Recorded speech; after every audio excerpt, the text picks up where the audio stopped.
পর্যায়ে বক্তব্য রাখবেন ফাহমিদা নাজরীন, সহ সমন্বয়ক হৃদয়। মানে খাইতে আসছি, কিসে বক্তব্য?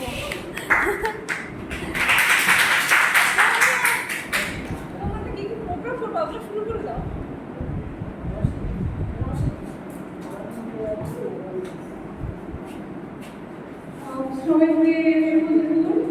অনেকক্ষণ ধরে অনেকে বসে আছে সেই 10টা থেকে।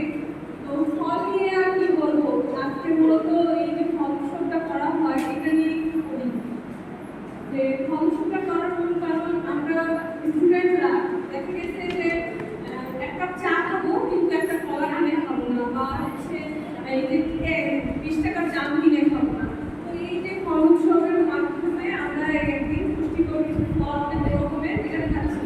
তো আপনারা চেষ্টা করবেন যে একটা সিগারেট না খেয়ে একটা হচ্ছে যেটা বাজে অভ্যাস, তারপরে হচ্ছে মনে করেন যে একটা লিপস্টিক না কিনে ফলের সময়টাতে ফল কিনে খেতে। যে রাস্তায় তো ডিম পাওয়া যায়, মেয়েরা যেহেতু রান্না বান্না করে, মেয়েরা যাতে নিয়মিত পুষ্টিকর খাবারটা খায়, তাহলে হচ্ছে যে নিয়মিত চলাটা শক্তি আমাদের মস্তিষ্ক চিন্তা বিকাশ এগুলো কিন্তু ঘটবে না।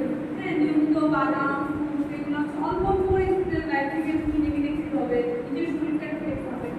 তো অসংখ্য ধন্যবাদ, আয়োজন অনেক সুন্দর হয়েছে। আশা করি পরবর্তী ক্ষেত্রে আমরা